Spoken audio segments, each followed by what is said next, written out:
Right. So yeah, so welcome to our Wednesday master classes. Um, Today it's an intimate group, but that's quite all right because I actually have a lot of questions for our master class teacher today too, the incredible Gabe Globus-Hoenich, who I think I first met Gabe at the Nuyorican Poets Cafe through our mutual friend Shakur Sanders.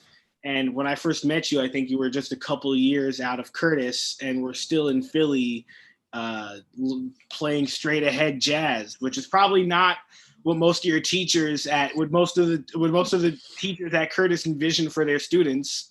But you were in Philly and told me that while you were there, you were like, oh, all this orchestral percussion is cool, but you wanted to dig into the jazz scene in Philly, and were there playing drums. And then the next time I saw you a year or two later, you had been to Cuba and Brazil and were super deep into this whole other world that but like more than deep into it, you were really invested in it. You were really studying it in a truly like deep and respectful way that to the point where there's probably a lot about this music that people in Brazil and Cuba might not even know as much about certain aspects of it as you have invested into studying. So when you're having you do a class with us is super cool, because you have a lot to share for all of us who try to study musics that are from places we don't come from. So yeah, Gabe Globus-Hoenich, man. Cool. Thanks, Zach. Well, I don't know how much of an affair we should make for people who might be watching on YouTube, but obviously between Wanga and Sean, I definitely feel like this will be more of and you, of course, Zach, of a conversation between, just musicians in the struggle than, because I respect all three of you guys a whole lot. I know about all of your work and projects, and aspire to work with you and learn from you as much as I can as well. So yeah, Zach, that's pretty much more or less the story, the timeline. Quick backstory just of how I grew up. My father is a classical musician. He's a bassoonist and a conductor, and he used to be the orchestral director at New England Conservatory in Boston after he had been principal bassoon in Montreal Symphony. So I grew up always around classical music, orchestral music, going to concerts, and I never really developed much of a deep love for that kind of music until much later in my life. I was, more of the rebellious sort, and I got really into rock and drum set playing, and that was kind of more of my musical foundation. But I always had in my ear, the classical thing. And when I was in high school, I got real serious about classical percussion, especially playing marimba, which was kind of like a whole new way of expressing myself. And got so serious that I was fortunate to get into Curtis, which was a really incredible experience, to be in like this kind of incubator school. For people who might be watching, who don't know about Curtis, it's this tiny conservatory in Philly that only has about 150 students. And many of those students are really precocious. There's a lot of prodigies that go there, and there's just a crazy level of creativity and music making that tends to be more on the conservative classical side of the scope. At least I was kind of at the last era of that. Now you see a lot more kinds of interesting projects, but at that point it was more of like conservative training, and in percussion it was very much geared towards orchestral percussion. And what's interesting about that experience, I didn't mention this, but in high school I got also really into jazz drumming, and I was even before the marimba stuff, I was really into Tony Williams and Elvin. I actually met Elvin. I went to see him my junior year, play in Boston, and right before he died, got his autograph. So I was into all that stuff. And when I came to Curtis, the other percussionist that was entering her first year, who's a wonderful vibes player named Patricia, now she's Patricia Brennan. She's from Mexico. And so her background was totally different than mine, in that she had actually always been more of a classical percussionist, and she had done a very serious conservatory track, even elementary school, almost like the Cuban system. She had done solfege and ear training from an early age, but her dad is a heavy duty salsa lover. So when we met, like, you know, our first weeks of college, she like almost immediately exposed me to some salsa that I didn't even know about anything. Like, I don't even think I knew what a samba was versus salsa versus any of these kind of terms or styles, but she really exposed that to me. And it was actually funny because growing up in the suburbs where I grew up, you know, dancing at parties was not really a thing that we did. And like, that was literally the first thing that I did meeting her, basically. Like, we went out and dancing. And it was a real pivotal moment for me at that age to like find a music that I enjoyed dancing to, because I had never had that experience before. And it just turned out that it was salsa. It was more like Puerto Rican Fania style salsa, as opposed to like contemporary Cuban music, with, you know, the stuff that I've got really into later on. But it kind of planted this grain. And so I was doing the Curtis conservatory percussion thing, and I kind of got a little disgruntled about the idea, is my life just going to be learning orchestral excerpts to be in an orchestra, which really was the track that Curtis was all about for percussion at that point. It wasn't about chamber music or solo marimba playing. It was about like, learn your excerpts, do your summer festivals. I'm sure Sean can relate to some of those pressures and experiences. But I was really, really uncomfortable with that. And so pretty soon after starting there, I said, I'm going to get back into jazz drumming, and I'm going to transfer to like Manhattan School or somewhere like that. And so I tried to do that. I tried to kind of do like, just get by, pass my classes, learn my repertoire as much as I could from my teacher, and then try to practice jazz and take lessons on the side. And I tried to do that for 4 years, which was very difficult. And I think I kind of, you know, obviously I didn't excel at jazz in that manner or excel at the classical as much as I could have, but I tried to kind of do it all. And meanwhile, I was going to tons of shows all around Philly of a lot of different kinds of music. And I ended up getting really into playing contemporary classical percussion, like multiple setups and new music. Can everyone hear me okay? Okay, beautiful. And so all of that. We are hearing some static. We are hearing some white noise. Oh, you know, it's because of loopback. Because I exceeded the trial on loopback. Let me, that's what they just told me. They said, now that you exceed the trial, we're going to put static in there. So let me, that's obnoxious of them. But I'm going to buy that. It's awesome. For Sean and Wanga, Zach is using this thing called loopback. I don't know if you're using it for your teaching, but Sean is nodding his head. I know of it. I haven't like actually put it to use yet, but it's cool. Yeah, it was working really well for sharing. I'll still be able to share audio because I'll just do it through my monitor speakers. So anyway, all this time through my college years, I was getting all of these different input sources. And in my third year of school, this phenomenal trombone player, I don't know if Wanga, you know Achilles Liarmakopolous, Greek trombonist who's in the Canadian brass. He came to Curtis my junior year. He started there. He had transferred from San Francisco Conservatory. And I don't know how much people know this about Achilles, but Achilles is like a freaking unbelievable trombonist.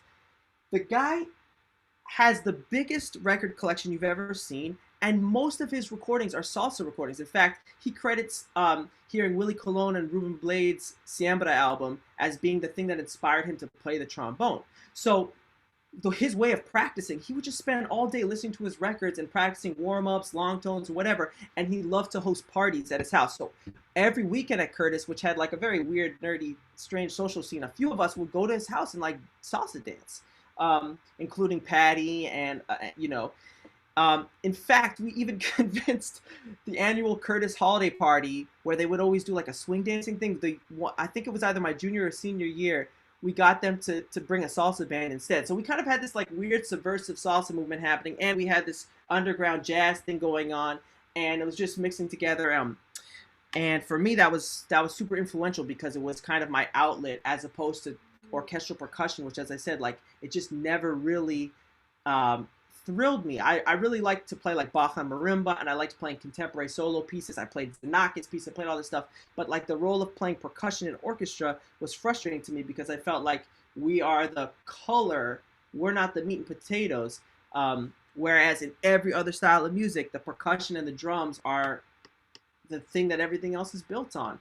And so when I graduated, I went full steam ahead to the jazz thing, and I really went like the conservative bebop. I was taking lessons with Kenny Washington. Rodney Green was a mentor to me, and like they're very much on the straight ahead, beautiful, beautiful straight ahead bebop language, and that was kind of like my first beginning to understand what I was hoping to talk about today, if everybody's down, which is like the musical language aspect of studying music, because I hadn't ever understood that before. And I'm sure many people get into that at an earlier age than I did, but it was really like in my 20s with bebop that I was like, oh, there's a vocabulary. Oh, like using these supposed licks actually makes you create phrases that make sense within the style, that give you a launching point to then create your own, the coveted, your own coveted style or whatever.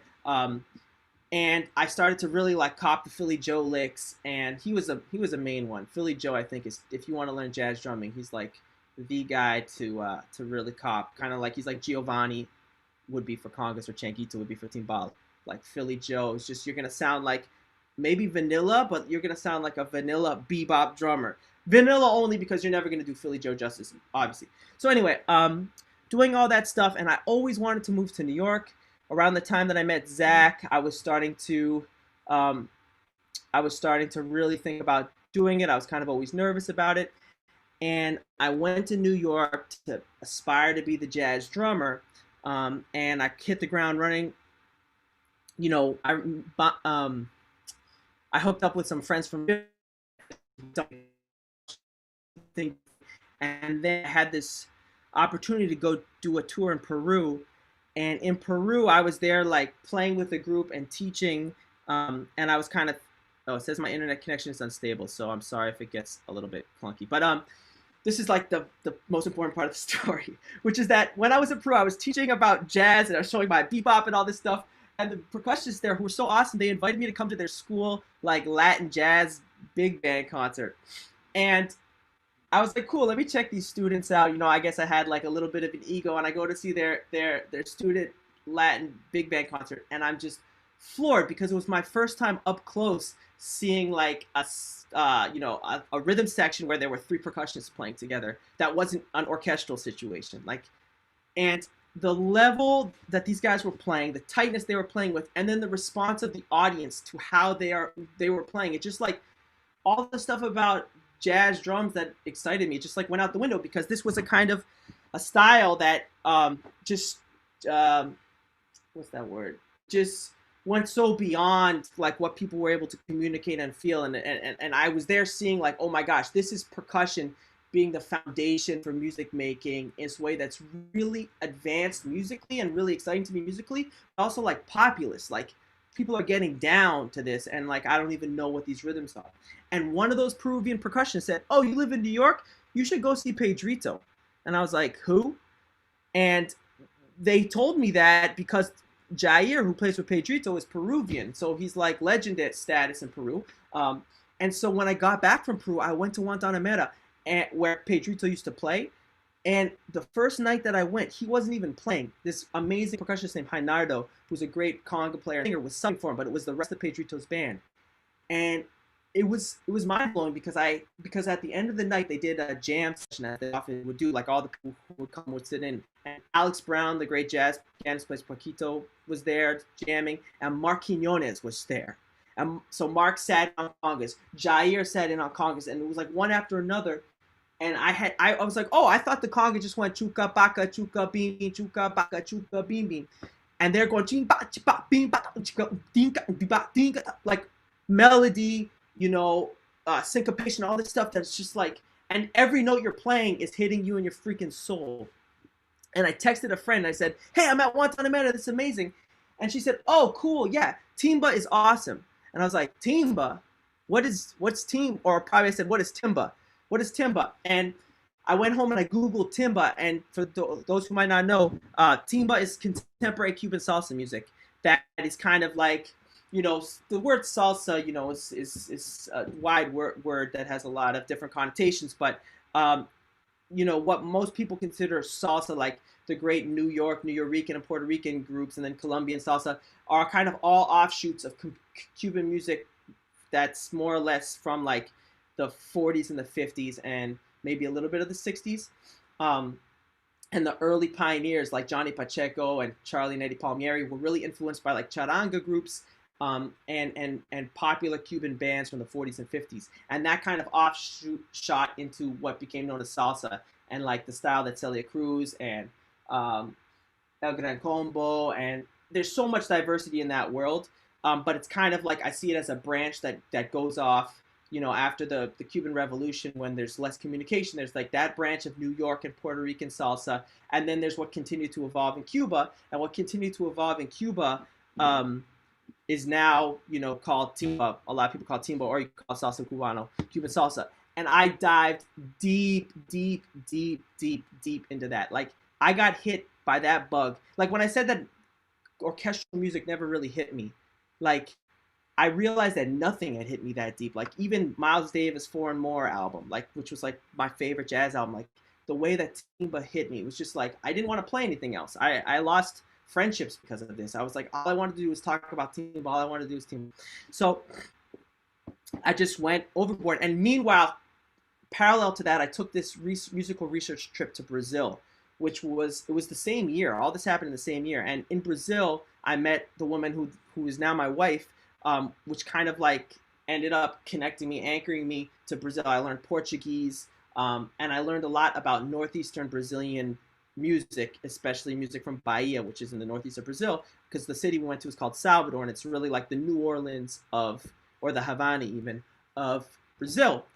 And so I would say that I didn't necessarily fall as head over heels for that kind of music as I had for timba music, but culturally I became extremely like tethered and interwove, like my life, you know, my in-laws and my, you know, everybody's Brazilian, and I really connected with that culture, and so that kind of set the stage for how my career has gone, you know. And alongside with that, I continued, thank goodness, I'm so grateful that I did this. I continued to maintain relationships that I'd had at Curtis with my fellow musicians, many of whom went on to have big jobs in orchestras, and a few of which I continue to collaborate, you know, to this day. I was telling Zach that I'm working on 9 orchestral arrangements for a Motown show that the Louisville Orchestra, because one of my best friends, Teddy Abrams, is the conductor of the Louisville Orchestra. I do a bunch of their arrangements from time to time. So those connections have kind of connected me with classical in some capacity. And it's funny because I've done a lot of timba with the Louisville Orchestra. I've made an arrangement of a Havana de Primera song that we played in Louisville a few years ago. And I also, you know, started to use Cuban music and Brazilian music in my teaching, which was like a game changer as well, because it, like I was saying earlier, I found that the way that Latin music and Brazilian music is so engaging and compelling and easy to share and easy to transmit in a way that classical percussion and even jazz drumming never gave me kind of that toolkit to do. So my career has really been focused around making all of these things kind of come together while I still maintain that deep passion for timba music. And as I don't know if Juanga knows, I know Sean, you've seen a bunch of our videos, but I have a band for a timba music band called People of Earth. Actually, Juanga, I think I got your number for a gig that of course got canceled due to COVID. Yeah, I know most of the guys of the band. Yeah. I didn't know like you're like the leader, but I know most of the yeah. Players. Yeah. I started it because I said no one's gonna hire me to play in a band because I don't know the first thing about playing Cuban. Oh, I didn't mention this before, but when I fell in love with the music, I kind of went to step one of learning the congas. I mean, I went home. I had congas from earlier in my time in Philly, but I went home and I was like, bah, ah! You know, I was like at level 1 of like conga playing at the age of 26. You know, it's not easy. It still sucks. Like it's freaking humbling. Zach and I were talking about this, but like I was, you know, I couldn't clap the clave at the age of 26. I could, like a classical percussionist, I could read the clave, but you know, like that is tough. But I love the music so much, and I was like, there's nothing else I want to play. It sucks because timba music you can't make any money, but you know, as opposed to orchestral percussion, which you could potentially, but that was just like I couldn't help myself. So that's been the journey. That all kind of happened starting in I moved to New York in 2012 and saw Pedrito. So it's been 8 years now of that, and I feel better than ever now about that whole process of like kind of becoming fluent in the language. And there were a lot of steps that went into that. I don't know how much of that will be of interest to the three of you. There's some I think might be more interesting than others, but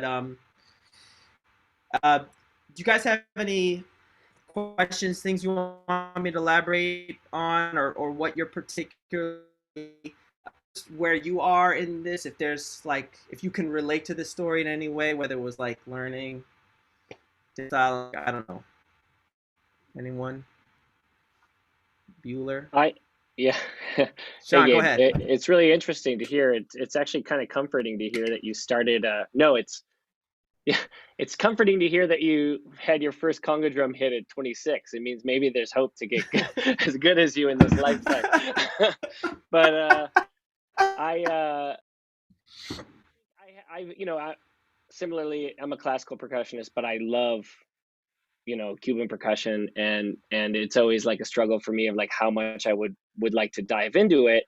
But I often teach it at sort of a entry level to a lot of my students.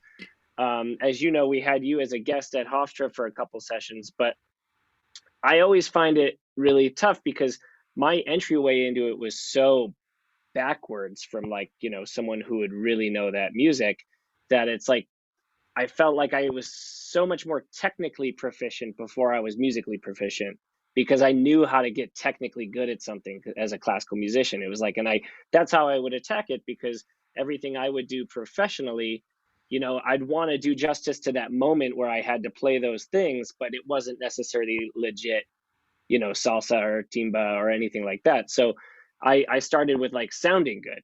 And I sort of preach that to my like students who, are learning this stuff, but I also feel like it's also a shame to even preach that in a way, because that sort of natural growth you get through just like knowing the music, and what comes from that is something I've always missed in my personal playing, and I've always found it really hard to know how to approach it as a classical player. So maybe you could speak to that idea a little bit.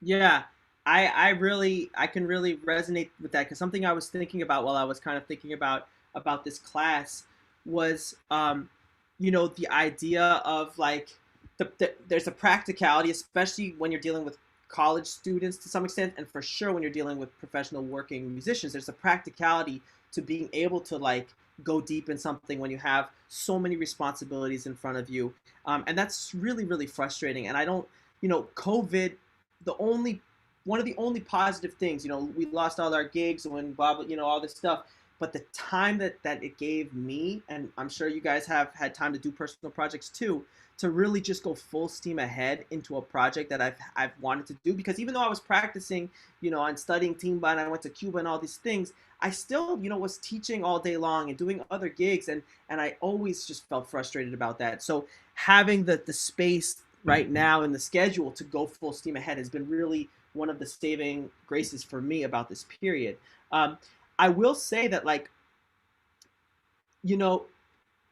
at some point you have to really love it and love it in your soul. It has to hit you in your soul, like I'm sure that it has for you. But I think with our students sometimes, they're at a certain point in their development where they might not be ready for something. Like I said, like I knew about El Gran Combo, for example, great band from Puerto Rico, when Patty first was teaching me how to dance, and I knew that there was something about it I loved, but it didn't push me over the edge. I wasn't ready, and I had lessons with the phenomenal Rolando Morales. The unbelievable, he teaches at NJCU Huanga. I'm sure you know him, and his whole approach was exactly how you were describing it, Sean. It was like he knew that we were orchestral percussionists who might have to play a West Side Story conga. He knew that we might have to play a pop show. That was very much his mentality. And I never thought of it that way. I never thought practically. I was like, if I remember at Curtis in my grad recital, we did a piece with bata, and I really love the sound of bata. I don't even know how I discovered bata drums, right? And I went to Rolando. I said, Rolando, I want to learn about bata. Teach me about bata. And he was like, oh, I have a percussion ensemble piece with bata in it. And I remember being like, that's not bata. Like, I never saw it when I looked in the liner notes. The guy's reading the charts of bata drums. Like, that's some deep shit that comes from, you know, somewhere. And like, I wanted to know that approach. And he was all about like practicality. And it took me a long time to understand how smart he is. And if you see how that guy's life is set up, it really works for him, and his results are unbelievable. It just didn't work for me. Like, I had to be passionate about something. Like, if it was jazz drumming or it was Bach and marimba or whatever. And so I think we're all kind of balancing that as teachers and as players. It's like, you know what? I would love to learn how to play the merengue huira. I would love to learn how to do that. I tried like for a week. I tried and I couldn't even get off the ground with it. And I said, okay, let me wait till I have that moment with merengue music that just like kills me and I have to do it. And until then, I have huiras and it's on my list, you know, like I say, it's on my list. Like I just picked up the pandeiro to start doing 10 minutes of pandeiro again. Like if I can do 10 minutes a day of pandeiro for the next year, I'll get somewhere with it because I love to put on different kinds of samba music, like especially like it's called samba romantica, like romantic samba, but it's super groovy.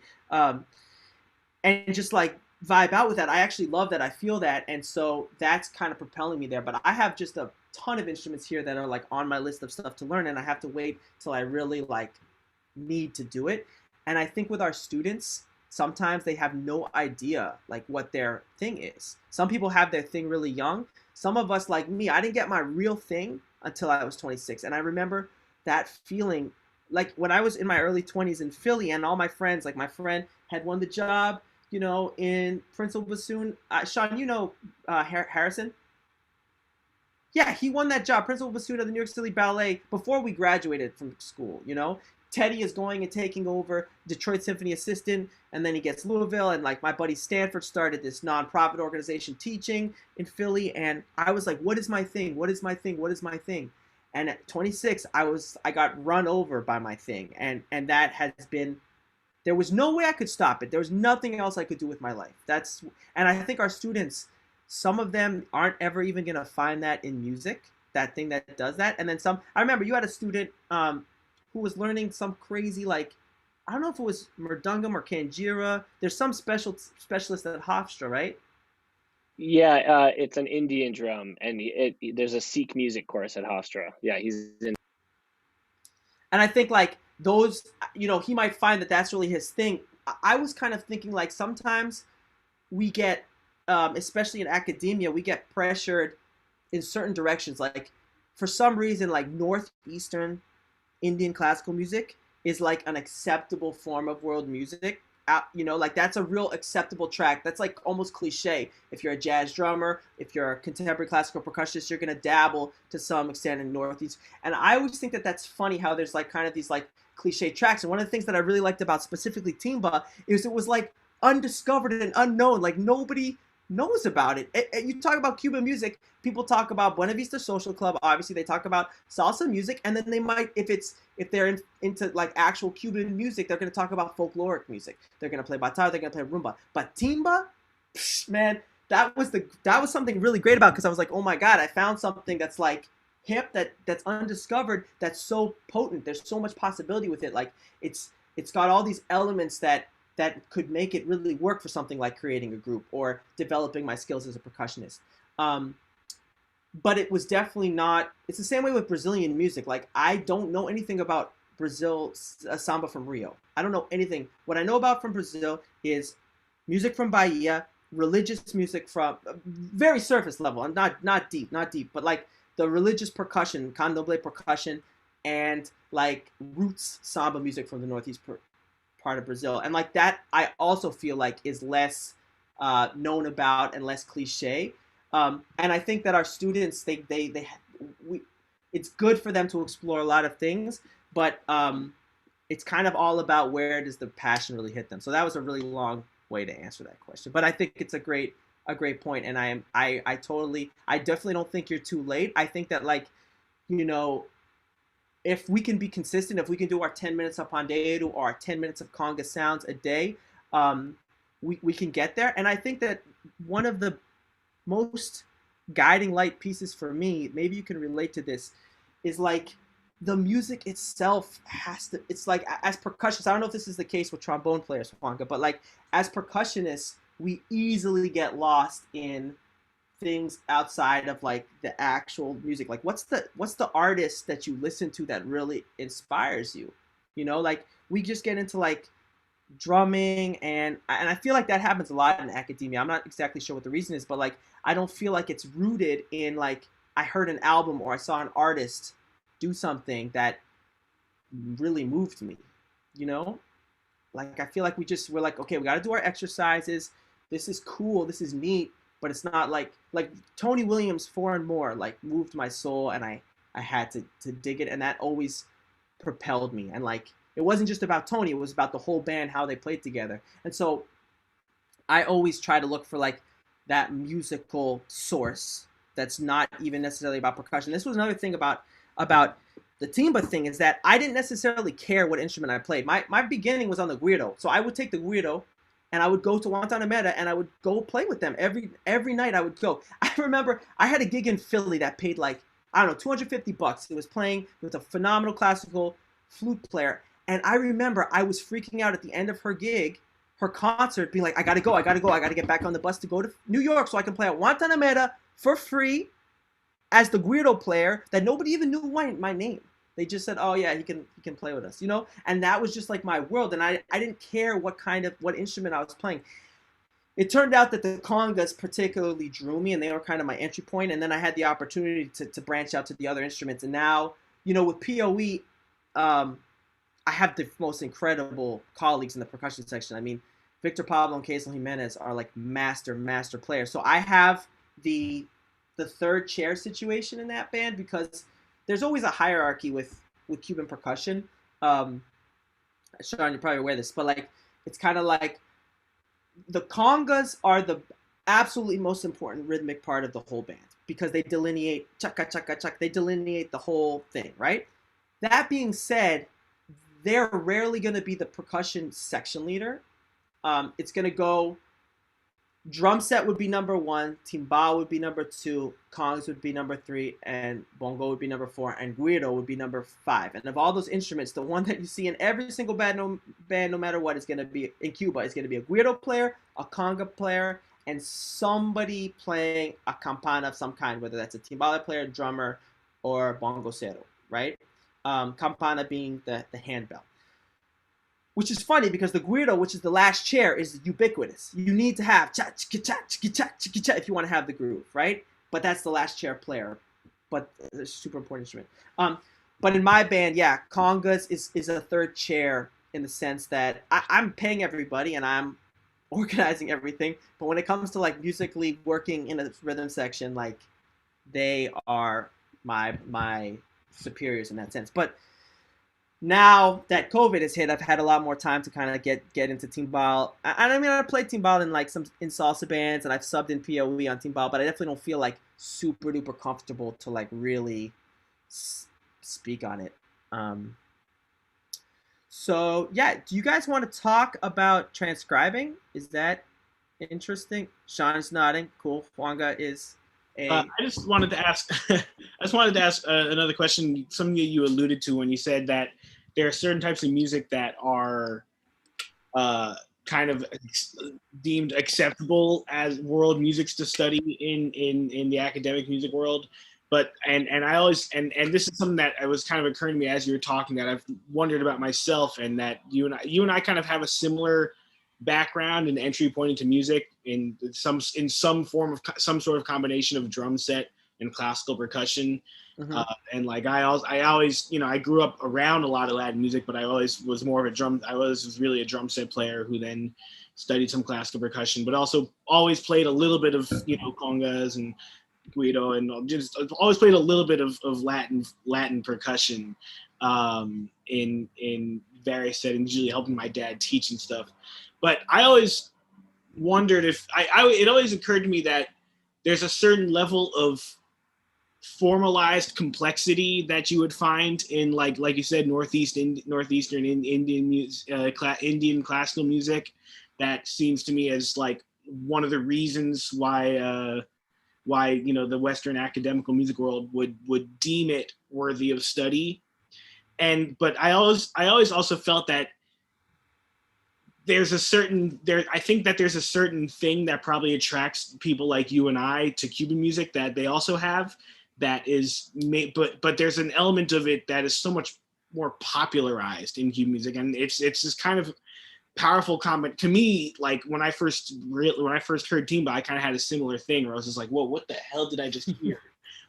And for me it was this idea that there's this music that is really richly complex and really challenging and really pushing the envelope musically in a lot of ways, and yet is, when you go to see Timba live, the dancing is super raunchy, and it's like the vibe of it is on some level so detached from the complexity of it, or by let me put it this way, by European standards, by European music standards, the vibe of it is so detached from musical complexity of it. And I was wondering if you have any thoughts on that, or about that kind of balance between, like you said, a populist type of music versus a more complex type of music, and whether there's certain itches on both ends that Cuban music scratches in a particular way, or if you noticed that or thought about that. Oh, I totally have thought about that, because I asked myself, like, why do I like this music so much? Like a billion times I've asked myself that question, and you really hit it on the head.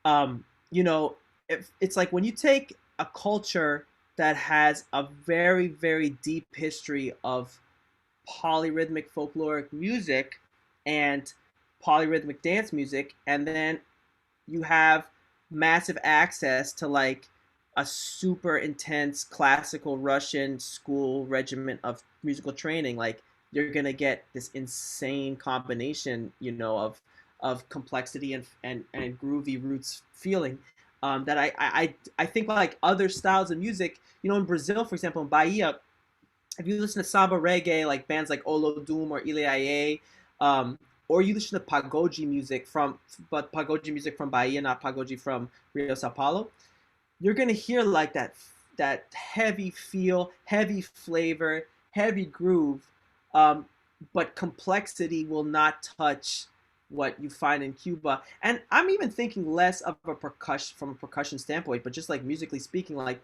when you check out the way these guys play piano in Cuba, playing timba piano parts, is you have to have had 8, 9, 10 years of training. And like the training in Cuba, even non pianists have to do intense piano, supplemental piano from like age of 9, or they get thrown out of the music school track. So all the people that have graduated the high school level, that's why they always talk like most of the great musicians living in New York that have come through the Cuban school, very few of them went through the college program. Most of them just have a high school level, but for their high school level, I would say is as good, if not better than much of our college level here, which it's really astounding.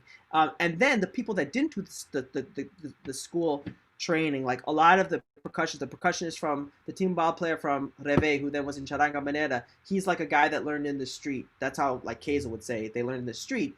These guys are also insane. And like, I think the one thing that they might not do that the others do is they don't read music per se, but like you're talking rudimental like not even normal rudiments, just like inverted, crazy combinations, that, and I'm always like, how this seems so like the epitome of what could be possible if you had a formal education. How do you just have this in your vocabulary? Like the timbal player who used to play for Manolito Simone, one of the great timba bands, Manolito Simone Trabuco. His name is Roiciel Riveron, and he's like one of the iconic schools of percussion for timbal playing in Cuba. And I took lessons with him.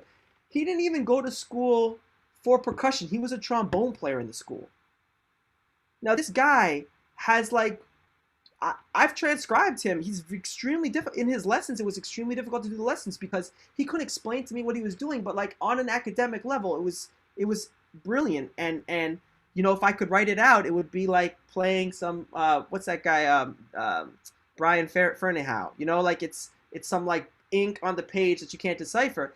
And this guy learned this by being in the street of watching other musicians and then being in an incubation generation with his peers at a super duper high level, you know. So that is very intimidating because those guys, they come here to USA and they dominate, you know, wherever they go, they dominate. And like, if you're like me and you want to rub shoulders with these guys, you want to play with them, you know, that's a humbling experience. I'm still dealing with that. I mean, I lived with Kazel for 3.5 years and like, we're best buddies, and like he plays something and I go, we are not equal.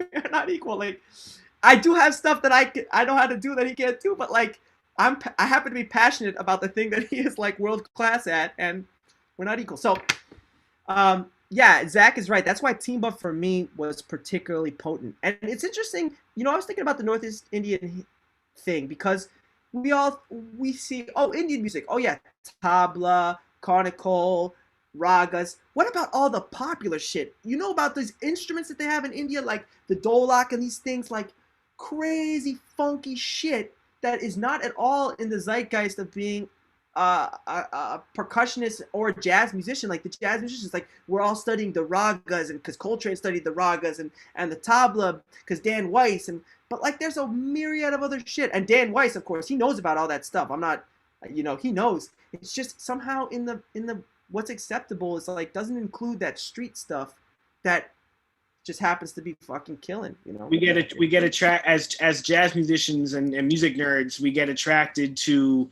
7-beat phrases being metrically modulated by the triplet and then going across the bar line and looping up after 3 repeats. That's right. That's right. That's right. But then which is half of like Cuban percussion solo language too.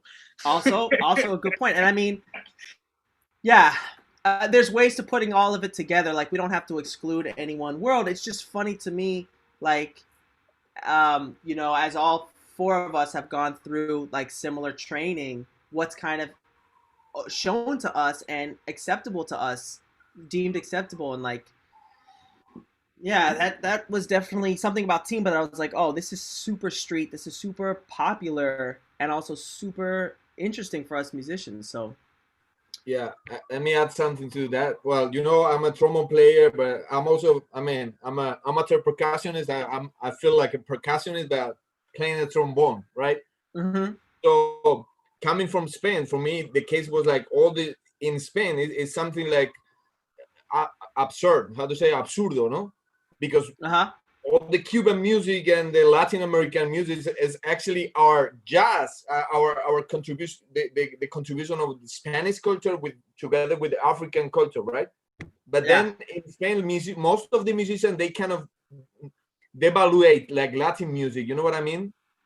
So there's not all the, for example, in the jazz world, they don't value like Latin music as, for example, little people know about timba, or even the horn players, you know, it's always about American jazz is like the god, and anything else is like, you know, especially related with South America, because there's this elite, I don't know, elite feeling about like Latin people are I don't know, less intellectual thing. So that's very, very funny, because I felt the opposite. For me was always like, wow, that's amazing. I loved it since, I don't know, was the first time I heard timba. You know, I was always attracted by drumming, even if it's African or if it's Latin American, right? But that's what you say. There's this concept about what is acceptable or what is not, or what is hip or what is not, or what is intellectual or what is not. No, for example, the language of the quinto for me is like, what the, you know, I would like to see some like really top drummers like trying to follow that language. Actually, man, but you know, it's funny. My roommate's an amazing bass player, and he came out of his room the other day being like, "Man, I've been listening to Chick Corea's Now He Sings, Now He Sobs Again, and I can't get over how much Roy's comping just sounds like quinto playing in a Roomba, and it's super deep how connected all this is." And I mean, it's related to what Juanga just said, and also to your point earlier about how, you know, it's whatever music you fall in love with, not just the drumming that's got to catch your eye. It's just like the music in general. For me, when I first heard timba, what really caught me was like the piano playing and the bass playing, and just how different they were from the Latin music I'd grown up with. Just how different it was from the New York school of piano and bass tumbaos, man. Just like how much more it had to. But I guess what happened with me is I realized how much it had to do with what was going on in the percussion. But the first thing that caught my eye was just like essentially the funk bass lines and the absolutely absurd hiding the clave piano tumbaos. That's right. That's absolutely right. And Juanga, what you were saying, I have so many friends from other countries that have told me that same story. Like, especially many who, I don't know if you can relate to this, but many say like they didn't appreciate their own music until they came here. Like, you know, people from Brazil said that. Bam Bam from Venezuela said that he didn't know anything about Venezuelan music until he moved out of Venezuela. So it's like sometimes hard to appreciate what you have, you know, until you're. And I guess I'm doing that too, because maybe first I took classical music for granted because I grew up with that, and my dad is a classical musician, and yeah, we all. It's funny because I always wonder that like Cuban musicians, they come here, and sometimes I start to try to nerd out with them about like timba music and timba groups, and they're like, man, I don't listen to that music. I don't know who played congas on that album. Like, I don't care about it. And I'm, you know, meanwhile for me, it's like the greatest piece of information I could, you know. I was going to say about Quinto, maybe we could, if you guys are up, like thinking about the idea of like learning the language. And since Sean is into, you're investigating specifically Cuban percussion, and Juanga sounds like you are too. Have you guys studied the Quinto language? No. A little bit. I know a little bit. Yeah.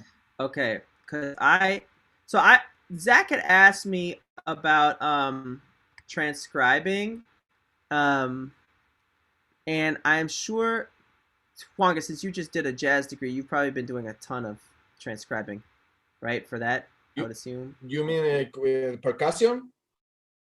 Well, just in general. I mean, I've done some transcribing, but I'm not that. I'm more about listen. I listen to the things that I kind of cut stuff. I'm not that really a transcriber. To be honest, I'm too lazy. Okay. Shah, how about you? Well, I would say for me, as much as like I would have music that sort of light that fire, just like you did with the team, but like the first time I heard like Marc Anthony's Libre, like I lost my shit. I swear to God, it was like the only thing I listened to for months. And I was like, I didn't even know Marc Anthony. I was like, I thought he was like kind of lame. You know, I only knew I Need to Know song. But then, you know, I've kind of always known in the back of my mind, I felt like if I really wanted to develop like that flair and that sound and sort of like a melodic sense in the music, that I would have to start transcribing, which is just like an avenue I've like kept avoiding. So I would love to hear more. I would love to hear more about that. Well, I can relate to both. Or Zach, go ahead. What's your thoughts on transcription? I haven't done a lot of it. A lot of times I'll pick up, I'll via listening, like grab a phrase that I want to learn and move it around the whatever whether it's drums or congas or whatever that I'm practicing. But I haven't done like a lot of transcribing myself. I've played other transcriptions. No, I haven't done a ton of it. Again, I find it funny as a drummer, it's a lot easier for me to transcribe like horn solos than drum solos. I find I don't know. I think and I'm not quite sure why that is. I think it's just sometimes it's hard to hear how many notes are happening in this phrase. It's like okay, what is that? I don't know. Is that a roll or is that 16th notes? You know? Yeah. This just hearing you guys say that gave me a lot of thoughts. Because Zach, what you're talking about, like one of the things about transcribing is that like you have to be okay with not being totally correct, and you have to be like excited about the fact that your misinterpretation is going to send you down avenues towards your own shit. You know, being like okay with not being correct is something I struggle with in life. Outside. You know, it's funny because you know, I heard this saying recently that I've heard before, but it never stuck with me, which is making perfect the enemy of good.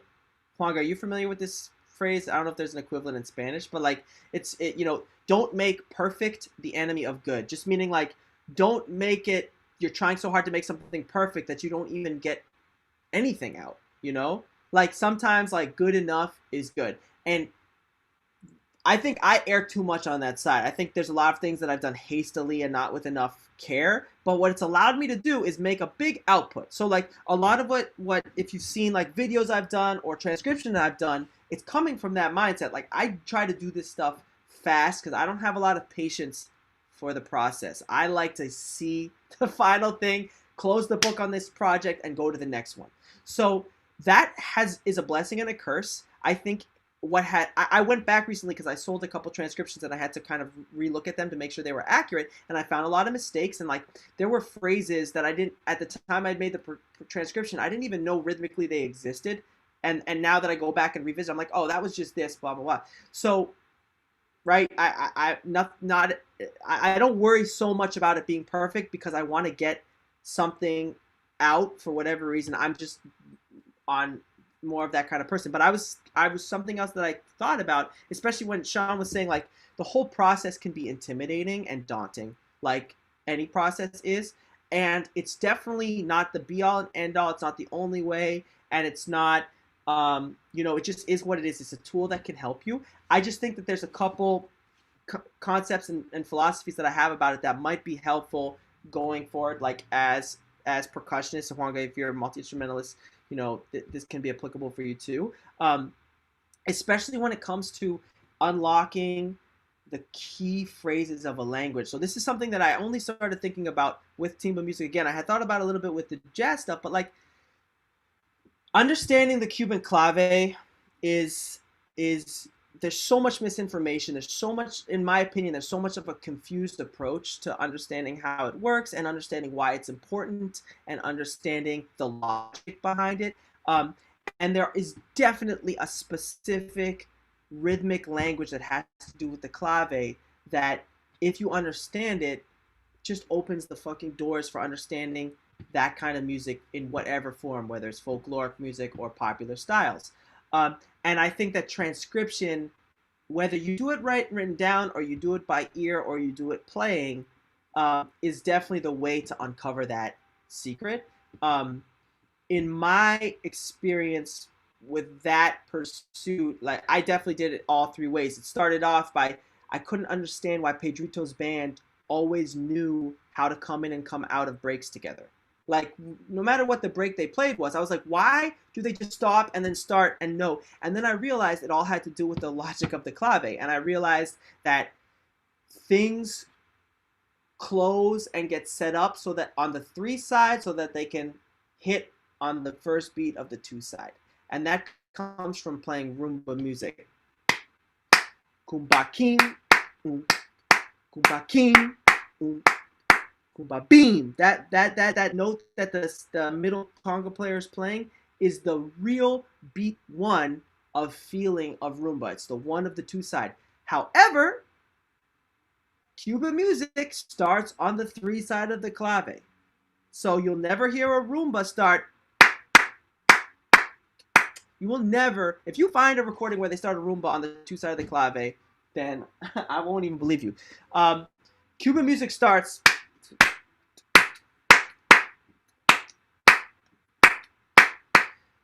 That being said, songs, majority of salsa songs are going to be in 2/3, but still the logic of the clave works that way. So any break that happens is going to be propelling to hit that one of the two side.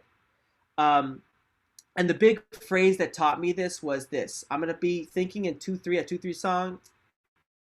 We're all thinking 2/3. This break. Goomba B. Goomba B. I can write that out. Let me screen share real quick. I'm gonna make a new, unless everybody just got that. Basically, I think it's just a good example. Let me screen share my Sibelius. We'll do desk. I don't need to share a computer sound for this, I don't think, because I'm not going to play. Basically, we're thinking 2 side. Can everyone see Sibelius right now? 2 side, 3 side. All right. It's this break. And you could add in this. Oops. You could add in this. So if you're everyone seeing where the clave is. 1, 2, 3, 4, 1, 2, and 3, 4, and 1, 2, 3, 4, 1. Break is off the 2 side. Go, go, go, go, go. So I didn't add the big one. This is the big fat one that we really want to be aware of. This is where the break has landed, right? Go, go, go, go, go. So you'll hear like many a timba band, many a Pedrito play some variation of this, especially these 2 notes. Why those 2 notes? Because those are super clear notes within the framework of Quinto language, a little less in Quinto language, but super in clave language as it applies to timba music like songo.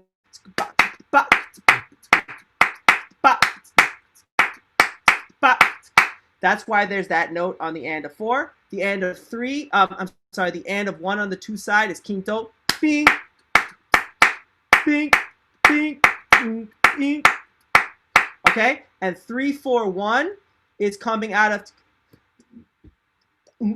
comparsa conga music. Ging, ging, ging, ging, ging, ging, ging, ging, ging, ging, ging, ging. So you see how there's like a very specific logic, and I'm sure all of these, it's not like the 3, 4, 1 is just from Cuban comparsa and the end of 1 is just from quinto. Like they're in everything together. For me, the way that I discovered each one of these notes is those 3 ways. I discovered, oh shit, beam, beam, beam, beam, beam, beam. That's comparsa. That's why, oh, that's where it fits into the lexicon of clave. You know what I mean? This end of 4, I relate it to songo music, to a songo feel, or in the march, bing, bing, bing, bing, bing, bing, bing. I related to that. And the end of 1 on the 3 side, I relate to quinto. So I discovered all of these by transcribing in various ways. I also had lessons with Adonis, the conga player from Osan del Monte, which helped a lot to clarify this as far as specific notes of quinto language. But it was really from epic frustration of seeing Pedrito's band that I had to discover why this stuff happened in relation to clave being on the 2 side or the 3 side and landing on the 2 side over here. Does that make sense to everybody? Any questions? Sean, what's your doubt? I totally get it, what you're talking about. I guess my confusion is like, you know, all those like places you get this information from, like individually, that made this make sense. Like, do you feel like you have to get that information from all these angles for it to make sense? You know, I'm thinking like more as like someone in my situation as a performer who's like very steeped in the classical, loves this music, wants to be more and more functional over time. But I feel like sometimes all 3 of those avenues, to me, it just seems like, man, at least I don't have a gig for another year, probably. You know, I mean, like, but you know, it feels. Is there a way to attack it where it's all inclusive, or do you feel like the way to understand this would be like to understand the Quinto language first? Like, would that be a place to go? I do or not. do you feel? I agree with your first way. I think that the first way would be whatever it is. Like, okay, if you have a gig for it, you know, obviously it's studying the repertoire you have to play, whatever that may mean, whatever recordings you have to listen to or rehearsals you have to do, and someone's going to be showing you what you have to do. If you're, for example, your entry point, like it was for me, was Pedrito's band, then you're going to be dealing with this stuff left and right, and you're going to be like, why is this happening the way it's happening? And so obviously learning their breaks would be the first step, right? Like just directly learning the thing you're excited about. However, for me, I needed to understand some logic to it. Like it just, it just seemed, the host has stopped your sharing. Okay. It just seemed like you had a text screen that was appearing on YouTube. Oh, okay, sorry.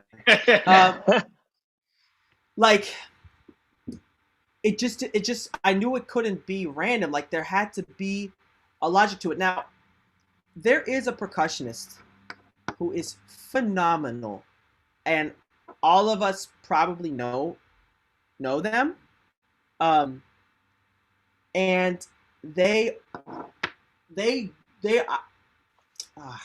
digging myself a hole with this. Well, okay. Basically, they have done everything by experience on the gig, going and showing up, and maybe checking out a small amount of music. And I constantly find places where they make these mistakes that I consider mistakes within the language. And when I hear a Cuban person break those rules, when Juan Formel from Los Van Van makes an arrangement that breaks the clave, I say, oh, that means that you can know the rules and break them. But when we make those mistakes, I say, why? You know, like, so we're going to make those mistakes. I make all those until we understand where this comes from and why it works that way. We're going to make those mistakes. I'll continue to make those mistakes. I remember Lucito Quintero told me that there's a language to the bongo. I was just thinking, oh, when you play the bongo, you just do fills. And there's like specific spots where you do fills. And he was kind of trying to be like, hey, buddy, you're going to come to Guantanamera and get on the bongo. Maybe you should listen to, I forget who he told me to check out. There was a specific guy that I did check out, and now I'm blanking on the name, and it's like some seminal dude. But, you know, there's Manny Oquendo, timbal player and bongocero also, who has I transcribed a lot of his timbal. Not a lot, but I transcribed some of his timbal because it's like almost Shakespeare, so clear. Like, well, Shakespeare wouldn't be clear, but it's some basic, simple, digestible shit. But that was what Lucito Quintero. So if you want to be the guy that shows up and people are like, okay, looks like he's done his homework, I want to be that. I've been in many situations where I've not been that. But my point being that, like, for me, it's taken this level of analysis because I just couldn't make sense. And one of the big game changers for me was when Adonis from Osana del Monte taught me this phrase. I'll write it for you. Let's keep it on the 3 side here. Quinto, this is a classic Quinto lock, Havana style. People talk about the Matanza style, Quinto lock, but so ba, ba, bing, ba, ba, bing, bing, ba. It doesn't matter what sounds used. Ba, bing, bing. He taught me that in Quinto lesson. Now, I had already paid him for like 8 lessons. We had done all this other stuff, and I was like, I want to get to the good stuff, Quinto, right? And that was what he taught me. And I was a little frustrated. He was like, listen, if you just play that, if you really get that, and you really are comfortable to the point where, like, that's your fallback phrase, that's your ghost note. If your ghost note is that, you sound like you know what you're doing. And he would say, you can go to the bar rumba with Roman Diaz, and you'll sound like you know what you're doing. And I couldn't understand that in that lesson. Now I have practiced that a lot, so that my go-to phrase, without even thinking about it, is that. And so I can go off of that. And another question that we could talk about is like the idea of like, do you want to feel like you're just a robot repeating phrases people have taught you? And of course, we don't want that.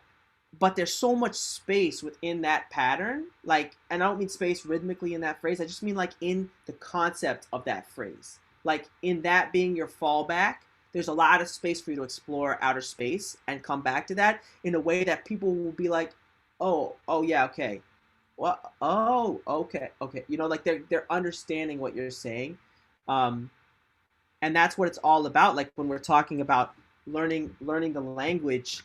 Which I think, like, to go back to an earlier thing that Sean was pointing out, like, is kind of that balance, because the instrument itself is very technical, is very challenging, but we're also playing an instrument that you're not just going to be a solo conga player on YouTube. Like, we're going to try to play this music with people and have the technique that we have make sense, you know? So I think one thing I try to do, maybe you guys try to do this too, is like, obviously come up with exercises like that quinto could be a technical exercise on any instrument on the conga, you know, open tone, like doing your different sounds, but with that exercise, with that rhythm, maybe with a clave in the foot, if you want to try to multitask and get some independence, but also some clave logic in there at the same time, while, you know, really focusing on your sound. Depending if you're the type of practicer that likes to like multitask in an exercise, some people are. I like to do that. You know, playing the cascada pattern on congas is a really difficult on one sound. Like if you try to do muff, like you'll get tired in like 3 repeats. That's a real burner. But those kind of exercises that like, it's not stick control with sounds, because stick control is not the language of conga. That is the language of conga. So like, if you're gonna practice your sound and your technique, practice it within the language. Now, a Cuban conga player wouldn't necessarily do that, because a Cuban conga player has the language being fed to them in their ear since day one. They just have to get the technique. So they might be really happy with stick control. But me at age 26, I had to try to do like a lot of this stuff somewhat simultaneously, and that's a way that has worked for me. Does that make sense? It makes sense. I feel like I have 14 questions, but I'm gonna keep letting it stew. Keep letting it stew before I throw them at you.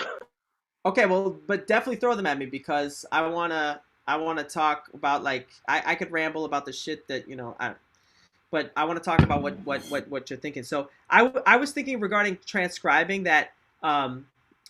Transcribing by ear, transcribing writing down, and transcribing playing are kind of like 3 branches of the transcription tree that are all beneficial in their own ways. Obviously, if we all had like, you know, ridiculous memory, ridiculous ear, we could just never write anything down. And that, I think, would be great. I always thought that was the ideal, right? The thing is, that's not practical at all. You're going to spend a year learning one solo, and you're going to learn the crap out of that solo, and that's great. That, for me, is not interesting, so I couldn't do that. And the problem was that I could write down, because of the classical percussion thing, I could write down stuff really, really fast. I transcribed tons of jazz drummer solos. Like, the notation part of it was not difficult for me. So the third branch of it, which was to play the transcription, is the thing that I have struggled with the most, because that scares me and scared me. And that's something that during COVID, I've really tried to overcome. And I kind of showed myself, I was like, oh shit, I could really play some stuff that I thought was going to be impossible to do.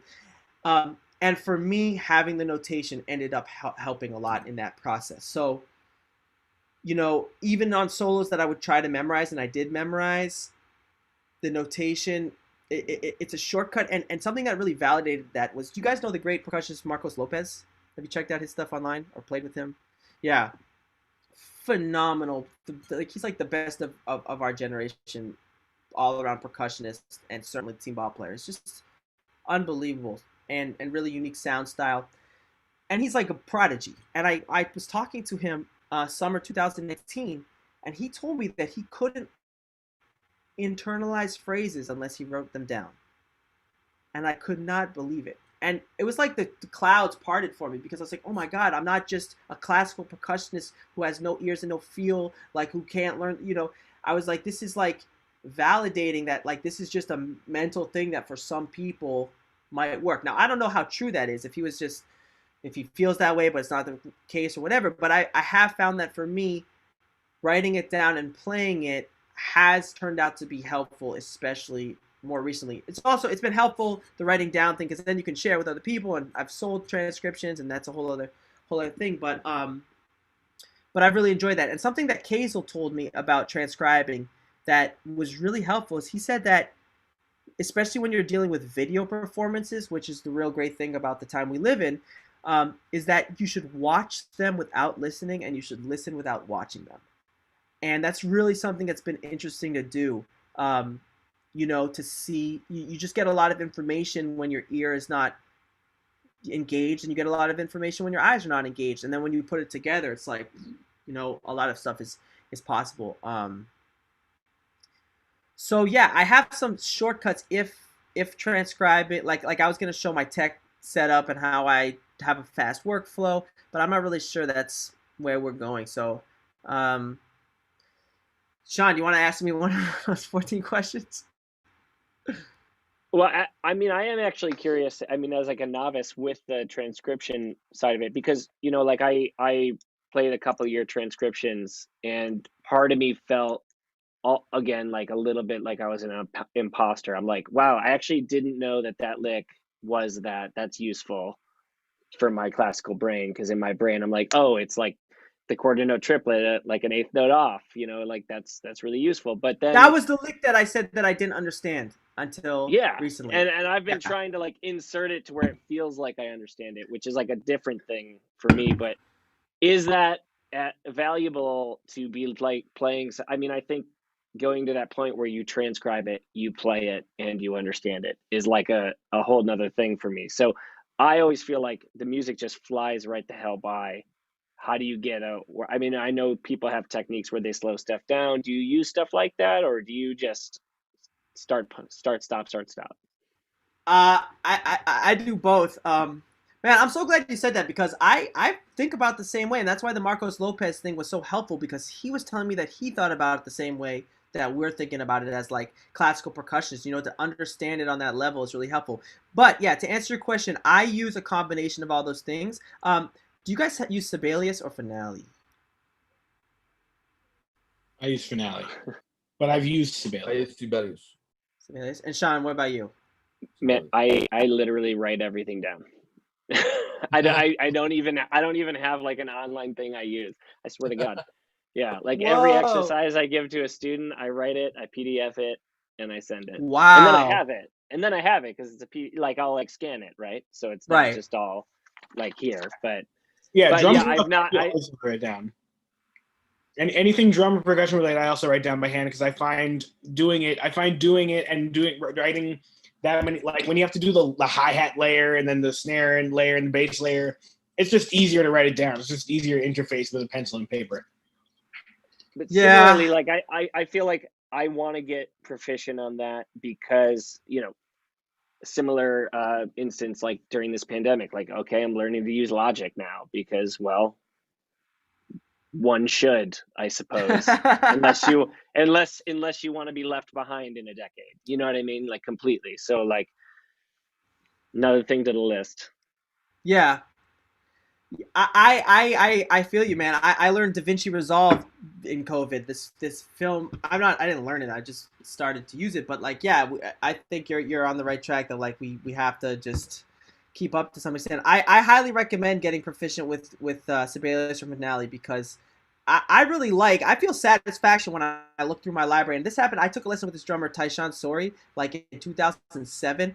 And he was talking to me. He's also a composer, and he showed me his computer file with all his compositions. It was like 200 compositions saved in his computer, and I was like, whoa! Like, it just inspired me that he had that kind of output. And now I have a lot of saved files, Sibelius files, and whatnot. So it's satisfying after a certain point. But what is really cool about the workflow for transcribing is that, okay, I'm gonna.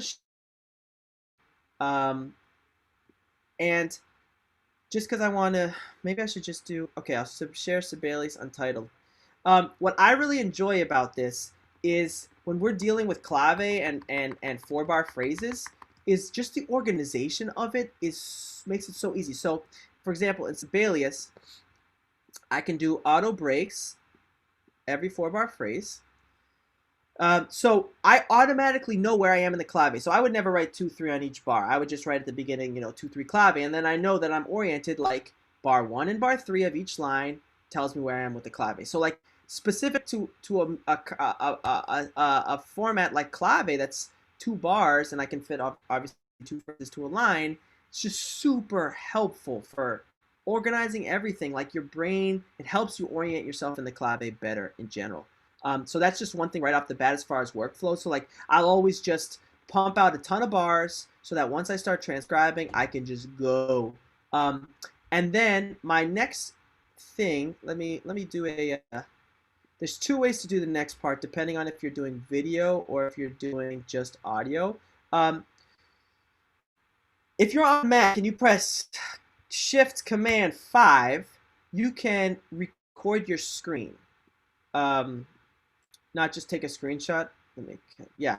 And why that is helpful is because YouTube lets you now play videos at half speed or 75% speed. This I didn't usually use. I would just use slow down on audio, but you can screen record a slow YouTube video, and then you have, if you downloaded the, why is it making the noise? Why is this doing this? Are you guys hearing static? No? Why is loopback? Okay. So why is that important? Because then you can record and download your own slowed down version of the video. And also, if you go to y2mate.com, you can download YouTube videos, which is really helpful too. So I'm getting everything off YouTube. I'm getting my slowed down version and my normal speed version. And then I am pulling that into Logic. And let me screen share my desktop. And once I have my video in Logic, wait, that's not a good one. No, I don't want that. Okay, let's do this. This is one that I want to transcribe eventually. This is amazing Pedrito traits. I love to load it into Logic, and I don't have the slowed down version. This is just the regular speed version. What's so great about Logic is that you can just so easily loop a section. So I'm taking my tiny little phrase that I can't figure out, and I'm looping the shit out of it. See what I'm saying? With a video, right? And that's just like you're meditating on that, okay? Then, so I have my two windows. This is actually the most annoying part, is fitting your windows in, because like you're constantly, so you might want to get them like formatted, sized how you want them. And then need a second monitor, man. Oh, yeah, that would definitely help. And then the best thing about the Sibelius situation is that they repeat themselves so much. You're copying and pasting. You're flying light speed now because you don't have to retype all the little bitty notes because you're copying and pasting so many phrases that they repeat.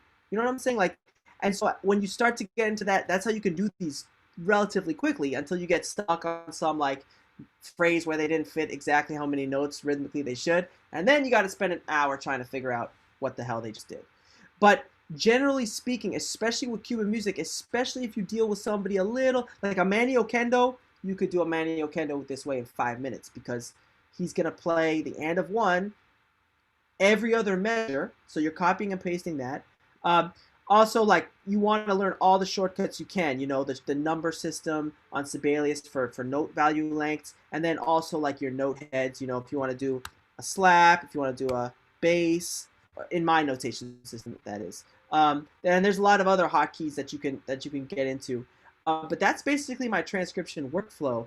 Trying to think if there's anything I've missed. Yeah, like you could also mess with Amazing Slow Downer for audio, for slowing down the audio. Works really well. It's a little expensive. I have it both on my phone and on my computer, but that's my slowing down software. And then you can, another phenomenal thing that I've been getting more and more into is creating your own practice loops, which is just so easy on Logic and so satisfying. Juanga, do you do that at all? Do you make your own practice loops for trombone?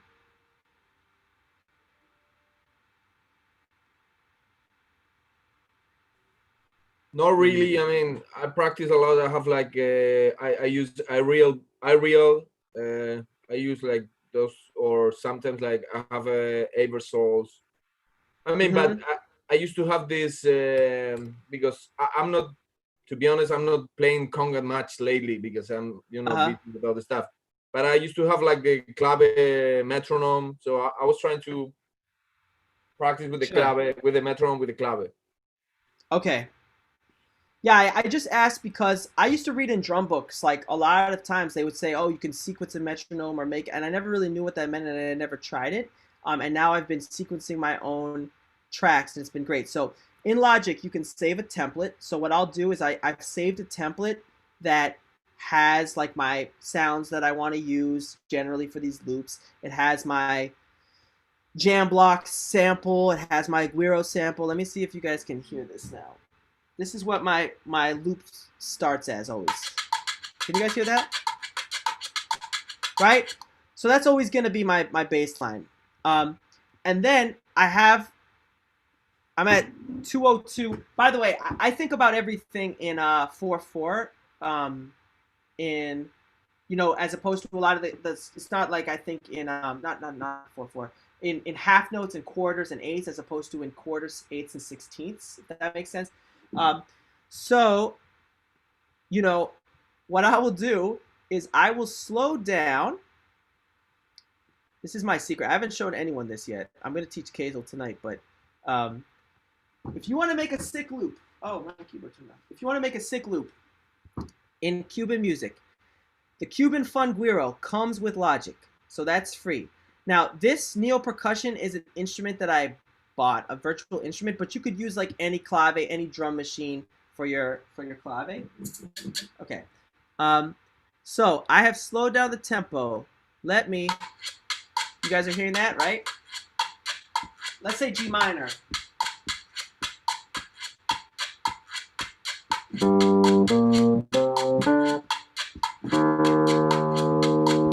Let me record that.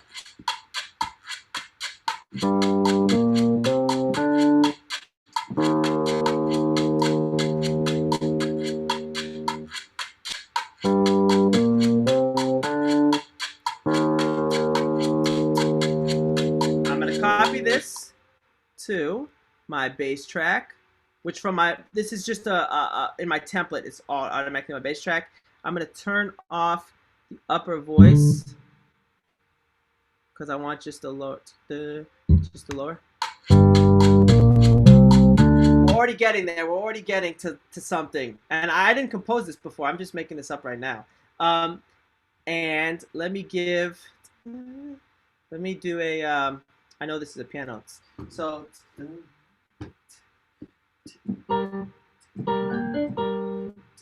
let me do a different piano plug-in really quick because I want to not have a delay. Wait till you hear what this sounds like. It's gonna be dope. Wait, where do I? Also, if you want to learn about Logic, I highly suggest watching Jacob Collier's videos where he breaks down everything.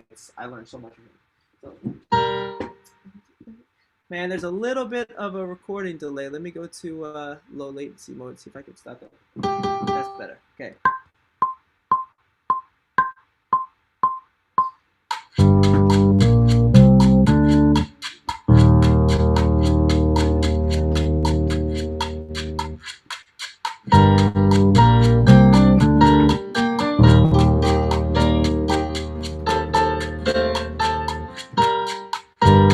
Okay, now I'm going to quantize that piano to an eighth note and listen to what this is going to sound like when I go back to my original tempo.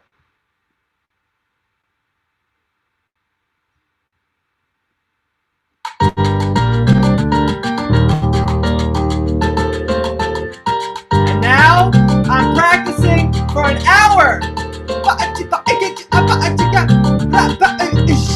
You know?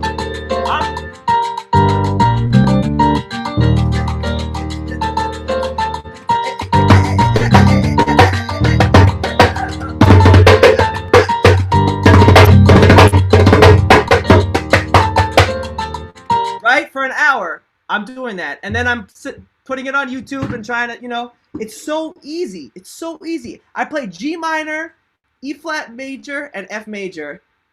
And that for me has been a game changer in COVID. You know? That was also basically my audition for the masters in YouTube, in New School, which turned out to be too expensive. I did that like a live presentation doing that. But yeah.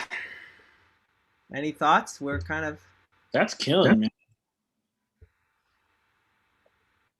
Sean has a